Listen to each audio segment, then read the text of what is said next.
Un an qui est passé depuis qu'on a allumé les bougies de Hanouka. On se souvient encore exactement quoi et comment il faut le faire. Eh bien, on va en discuter tout de suite. On va faire un petit rappel. Mais avant de faire ce rappel, Hanouka, nous remercions Akadosh Baruch Hu pour les grands miracles qu'il a fait dans le passé. Eh bien, remercions aujourd'hui Akadosh Baruch Hu pour les miracles qu'il fait aujourd'hui. En précisant et en demandant, face les miracles, qu'aujourd'hui, on est vraiment Hanouka. Hanouka qui veut dire inaugurer le Beth Amikdash. Alors que ça ne soit pas seulement mémoire, commémorer l'inauguration du Beth Amikdash du passé, mais on va inaugurer le nouveau Beth Amikdash, le troisième. Et pour cela, nous disons le chapitre 100 de Tehillim, Mizmor le Toda. Et nous allons donner de la tzedaka. Toujours il faut donner la tzedaka, particulièrement Hanouka, coutume de donner encore plus de tzedaka que d'habitude. Mais avant de parler de tzedaka, je veux parler de l'allumage des bougies de la Hanoukia. Eh bien, l'obligation de la mitzvah d'allumage des bougies de Hanouka est pour hommes, femmes et enfants. Ça ne veut pas dire qu'ils doivent tous allumer. Ça suffit qu'une personne l'allume pour la famille. Mais, malgré cela, les enfants, même de bas âge, sont encouragés qu'ils allument leurs propres bougies pour leur impliquer, pour leur introduire. Hanouka veut dire chinuch, éducation. Qu'est-ce qu'il y a de mieux dans l'éducation qu'amener la lumière de Torah, la lumière du judaïsme. Donc, encourager les enfants. Où est-ce qu'on place la Hanoukia? Alors, il y a deux options. Ou on la place à la fenêtre vers l'extérieur, mais alors, ça doit être à condition que ce n'est pas plus que 29 pieds de hauteur de la rue. Si vous habitez un étage plus haut, on ne peut pas le faire. Pourquoi? Puisque les gens ne voient pas. L'idée est qu'on le voit. Si c'est plus haut que 10 amot, environ 6 mètres ou à 8 mètres de hauteur, on ne regarde pas à cette hauteur. Donc là, ce qu'on va faire, on va le placer à l'intérieur de la maison, près de la porte, ou d'entrée ou dans une des chambres, mais en face de la mezouza.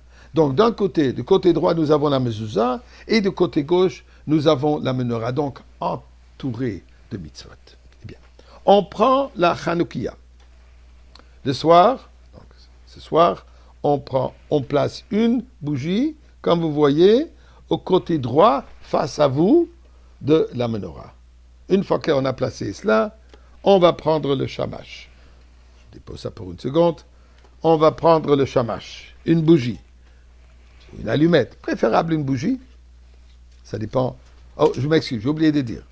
Idéalement, on va allumer avec des lampes de l'huile pour commémorer le miracle de l'huile qui était au Beth Amikdash. S'il n'y a pas, si on ne peut pas, de l'huile d'olive. Je m'excuse, je précise. L'huile d'olive pure. Si on n'a pas, des bougies en cire, aussi valables.